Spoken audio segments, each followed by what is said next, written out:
Speaking of buying or renting, whether to rent or buy a home is one of the biggest financial decisions most of us will ever make in our lives. So which makes more sense? To talk more about this issue between renting and buying is Pej Barlavi, CEO of Barlavi Realty.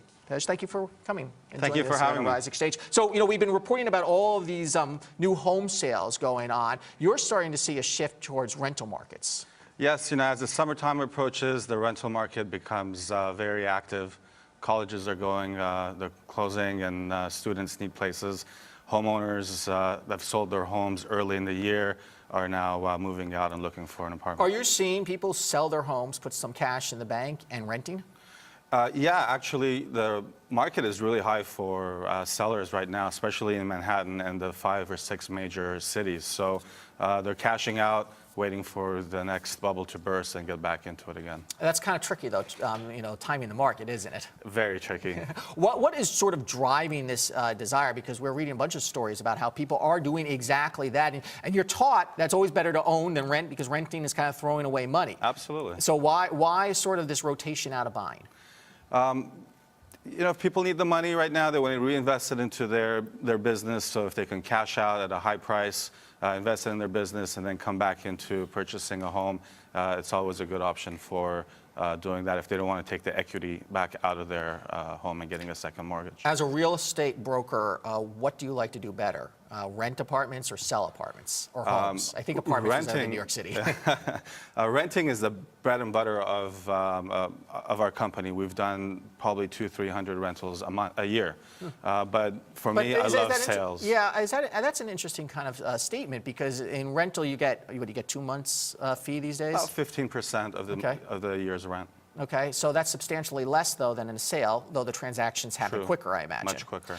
As far as those going into the rental market, is there a specific age group that jumps into the rental market? No, there isn't. If you're looking at the major markets, New York, LA, San Francisco, Miami, there isn't. And with the high rents right now, you're looking at $32, on average, $3,200 a month for just a 1-bedroom in New York. It's pretty high. Is it true that rents and price of homes sort of move in opposite directions? They do, especially when you calculate where the interest rate is. That definitely drives, that gives that nudge, whether you're going to purchase or whether you're going to go into rent. And so as we start to see higher interest rates, you expect more people to go into the rental market? Absolutely, especially if the sales prices don't start to average out and come down a little bit. So is there a formula that someone who is thinking right now as to whether they should buy or rent that they could do in their head about salary and about cost and about interest rates that you kind of help guide people on in trying to make that decision? Yeah, we always say try to stick to about 30 to 35% of your salary should go towards your mortgage. That's about a safe bet. If something happens 3-4 months, if you're not working or if you fall ill, that you have at least that money to pay your mortgage out. The rental, you just got to be able to know the area you're going to live in, the neighborhood, price it out, see what the rental market is, and see whether or not it's going to be to your benefit, whether you're going to rent or you're going to buy. And you got to really have that down payment.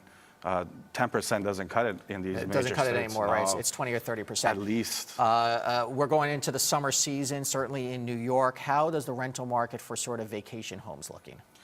It's always strong. If you're looking in the Hamptons, we've done a few rental deals in the Hamptons. And those are like $20,000 a month in many cases. You still find some nice cottages, modest 3-bedrooms. You'll get $8,000, $9,000, $10,000. Yeah.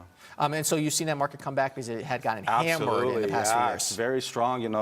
We're selling a house in Long Beach, Long Island. It's a great summer house, 2 bedrooms. Such a great investment property. We're getting a lot of interest on it. So it looks like even Long Beach is coming back. Okay, which is far to the west side of Long Island. Yes. Pej, thank you. Thank you for having me. Have a good Memorial Day weekend. Thank you, you too. Ahead, many fib on their online